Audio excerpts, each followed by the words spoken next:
Hello, welcome to another episode of Computer Music Practice Examples.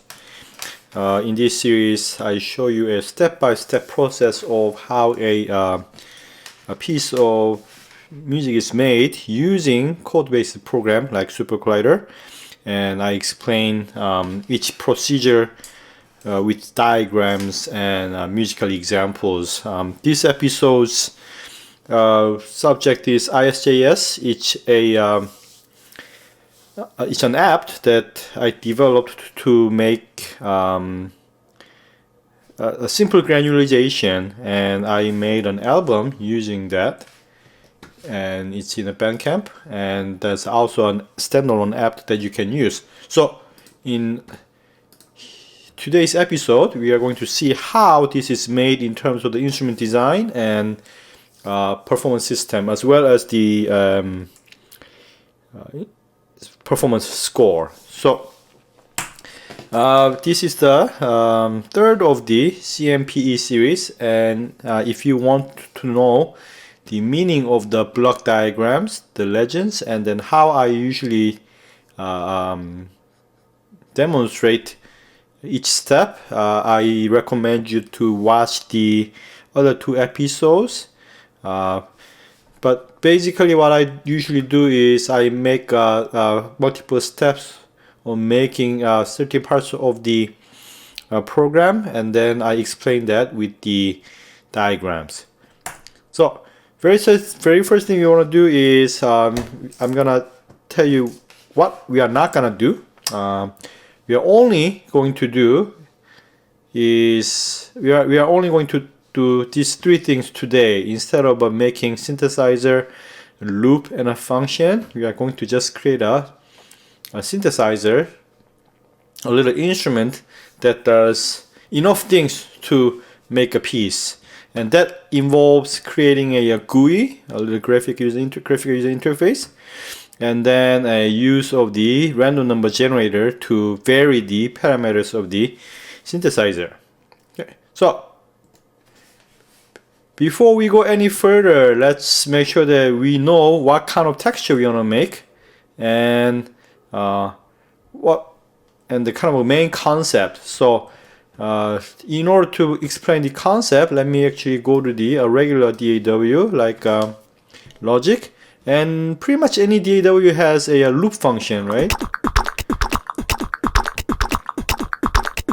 And when you loop things enough, you start to hear rhythm. But you can also do this, right? You can actually go to other places for the file to loop, and you can vary the length of the loop, as long as you want to or as short as you want to.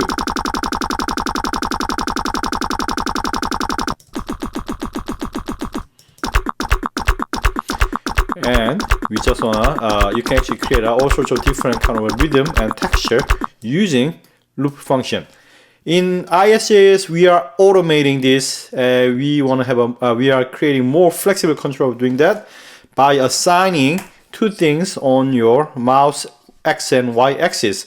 For example, the starting of the looping position will be controlled and decided by the starting X position of the mouse. So if I move my mouse to the left side, I'm going to make a loop starting at the beginning of the audio file. As I move towards the right, my loop starts on the towards the ending of the file. My y-axis of the mouse will control the duration of the loop. You go further to the top, my loop will be shorter. You go lower side of the mouse, my loop will be longer. That way, when I move my mouse like this, it's going to choose different looping positions and the length of the loop. Thus, I can perform this in real time. Okay. So now, first thing we need to do is we design an instrument, and my design instrument should make this kind of sound. Right now, I'm on a SuperCollider. Let me actually quit Logic for now. Okay. So what I'm going to do is I'm going to load in the buffer. First, we need to make the audio file loaded into the supercollider, just like the way that when we import an audio file, we have to wait a little bit for the DAW to recognize. I just loaded it. Right now I just loaded the chicken sound.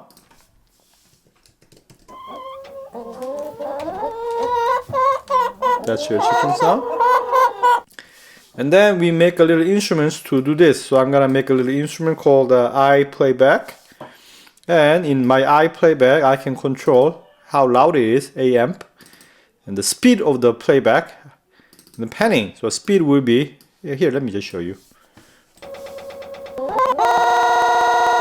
So here I move my mouse to change the looping point, and lower I go. You get that, or here. But also I can move my mouse a little upper.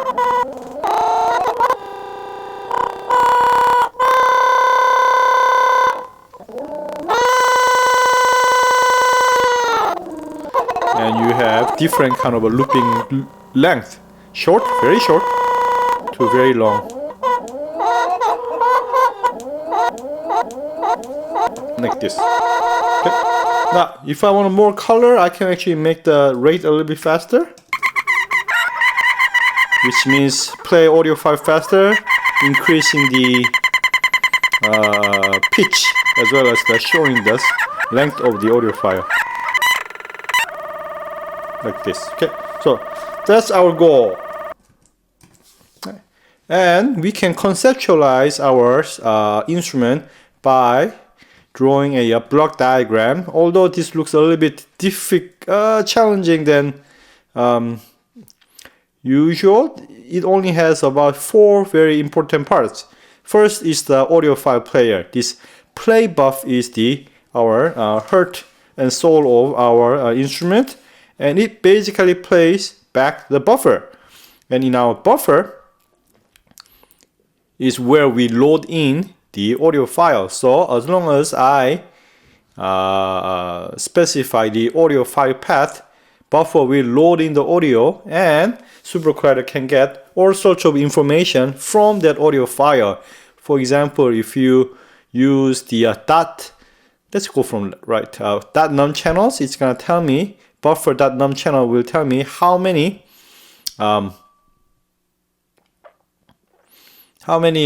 channels are there, whether it's gonna be stereo or mono.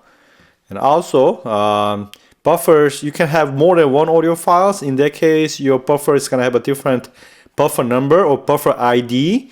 So that .buff_num will give me the buffer ID number of the specific audio file, and it also tells me how long the audio file is. Supercollider counts the length of the audio file in samples.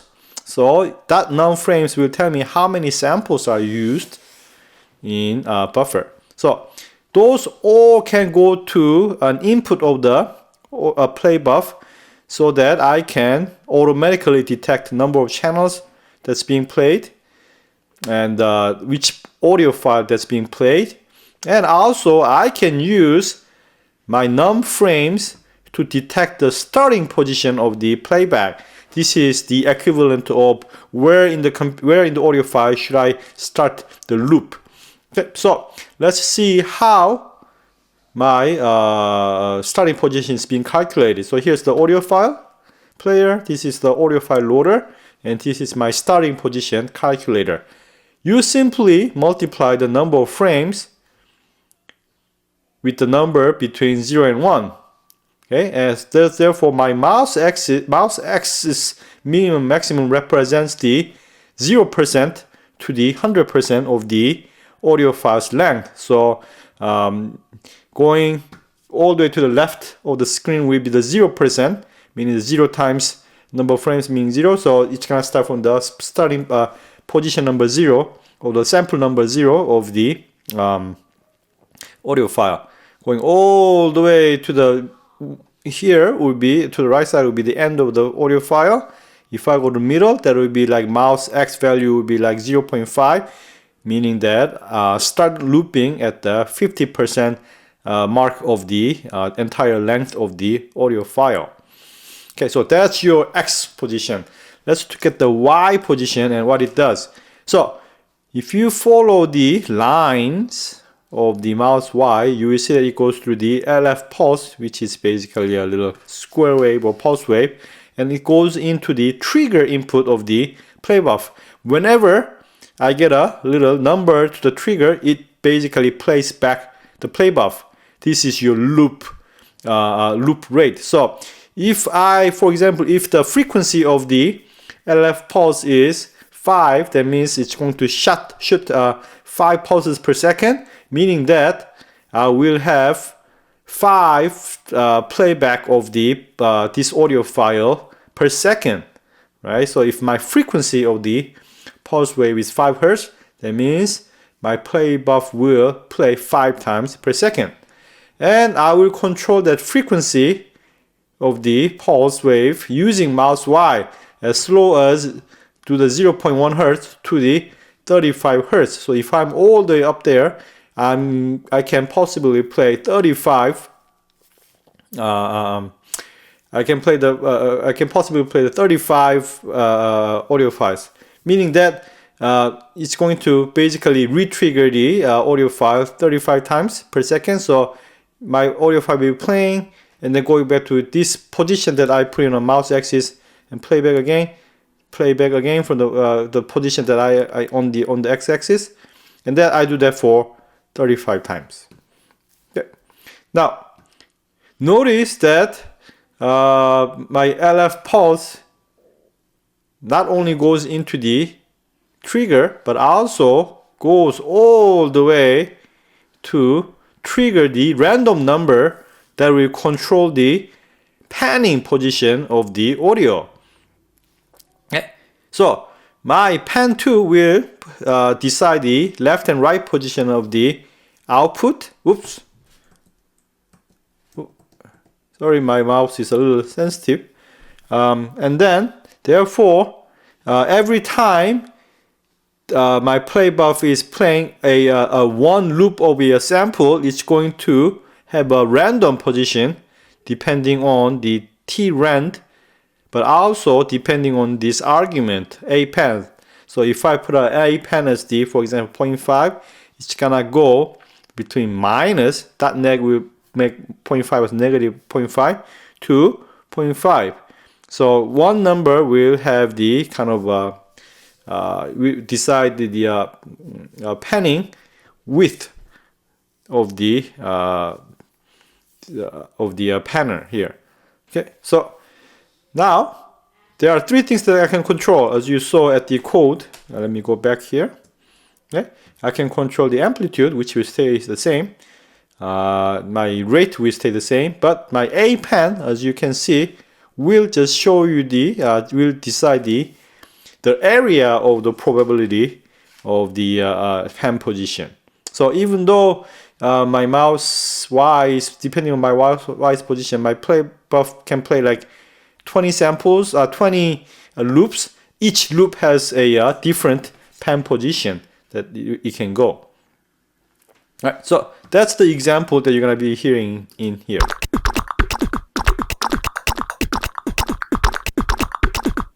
So that's your audio file. Now here's the me doing this.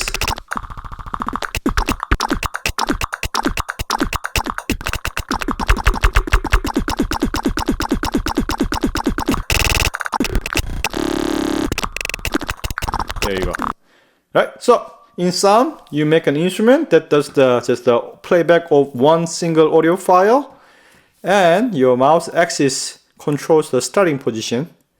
Mouse Y sends the trigger message, but depending on the frequency of the trigger message, you can shorten or lengthen the loop length, loop duration. And also that trigger will control the left and right position of each repetition. And you can perform it because those are mapped, those parameters are mapped to the mouse X and Y axis. We can perform and make a real-time change of what you saw in logic in a more performative manner. Okay, so the step 2 will be enhancing that instrument. And in our specific case, making my instrument sound better is quite simple. Do it again and again. Right, so here, the diagram basically tells exactly what's going on.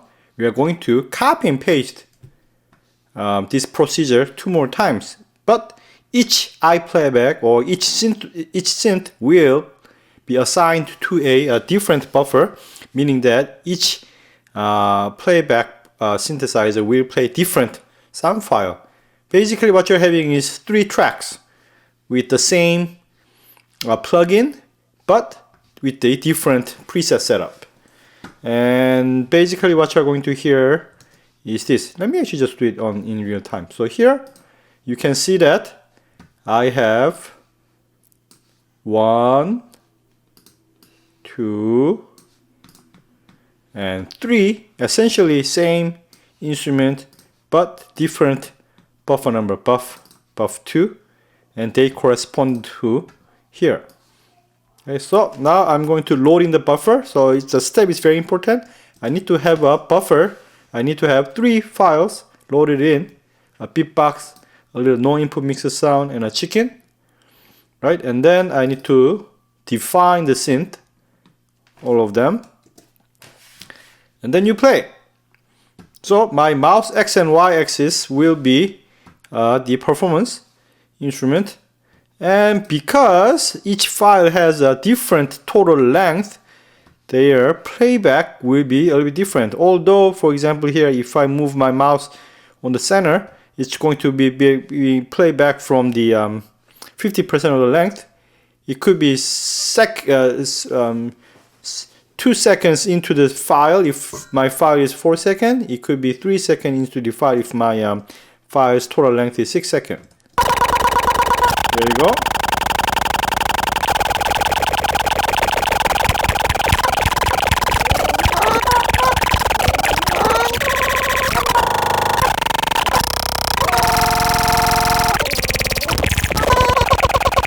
Okay, good.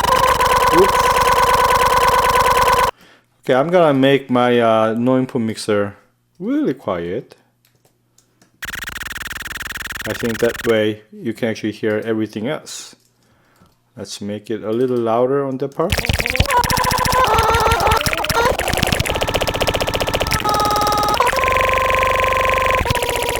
Okay, better. So now I have a relatively more complex texture that I can play. And best thing about this system is that the complexity and the timbre changes if you use a different audio file, and the possibility of creating a different texture is it's huge. That it expands as you experiment with other audio files. Now it could be really chaotic, it could be really orderless. So next step is try to make sense out of it and try to kind of make a little instruction to help me and perhaps other users to play with the instrument. So here is a little score or the performance instruction I made, and I feel like there are about 3 important gestures you can make. One is a pause, stay on a place so that it creates its own rhythm and you can recognize a certain rhythmic pattern. And the opposite of the pausing is randomization. If you just move all the way anyway, however you want to, and keeping in mind that you are not making a certain recognizable pattern, you can make a kind of a chaotic texture. Now, the last one is kind of like a linear motion. Go from one point to another, making a straight line like this, and then you can recognize a certain parameter that's changing. So doing this linear motion will make listeners or you focus on a change of a parameter in a gradual way, right? If I move from down to top or top to down, I will hear the change of the length. Now, the speed in which you go from one point to another or moving from one randomized place to another is what you improvise. I'm not gonna give you any instructions or suggestions. That's how you want it. Okay. Now, but I think it sounds best if you find the coordinates of the poses that work well. Then you can actually kind of make a little nice rhythmic gestures by staying here or like perhaps in here. Okay. And in a pose position. That's just my personal taste on how I use it. So, for example, here, let's actually go back.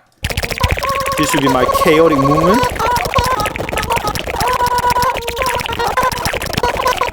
Here is my posing. Maybe here.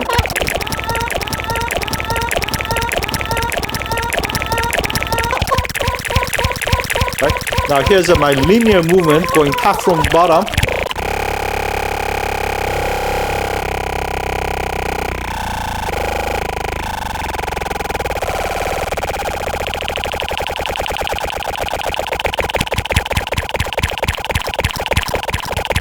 And here's my my movement going from left to right.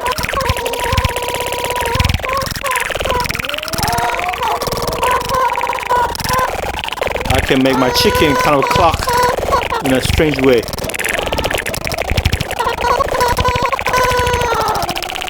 I like it.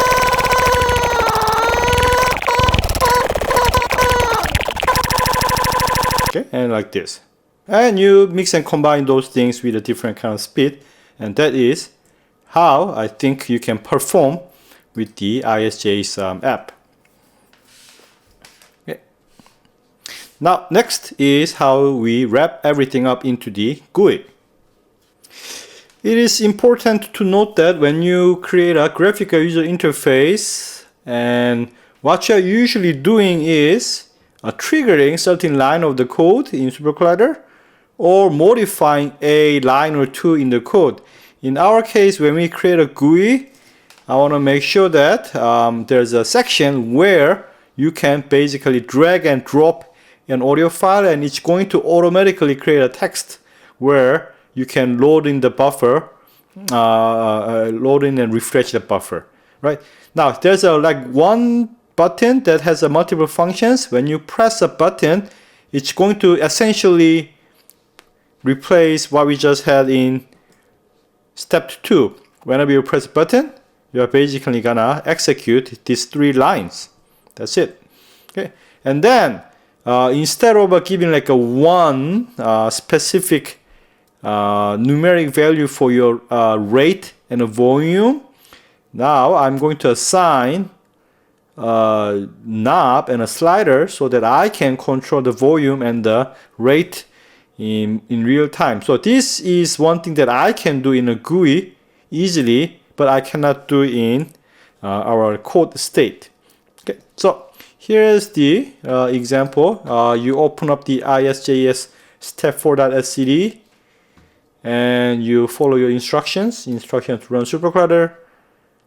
In SuperCollider, select menu, language, and evaluate file. That's what I'm going to do.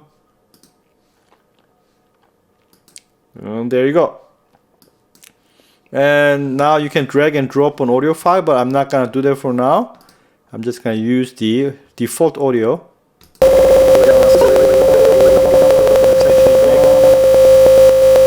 Something's quieter. So now I can use my volume.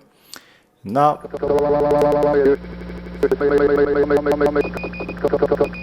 and I can do the usual X-Y axis, but also pitch and a volume. Okay, and I can also record it.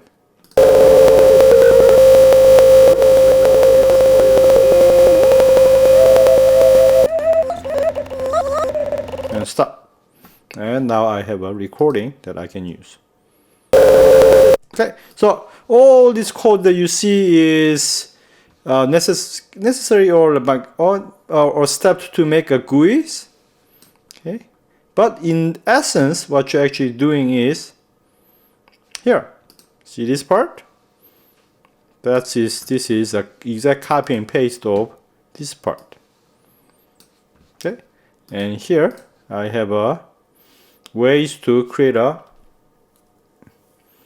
this will create a file path for my buffers, which will get refreshed once you drag and drop the audio files. Okay, and that way, when we are performing with the GUI, we don't have to worry about the codes. I just want to make an interesting sound. Okay, good. So that's it. Right? We make an instrument using play buff and a mouse X and mouse Y. Then we duplicate that 3 times to make an interesting texture, and then devise ways to remember how I play those sounds, and wrap that up with the GUI so that I can play this with more ease. And then we make a music. We create an album, or you make a sounds that could be used to your own. So I encourage you to use ISJS to make your own granular texture.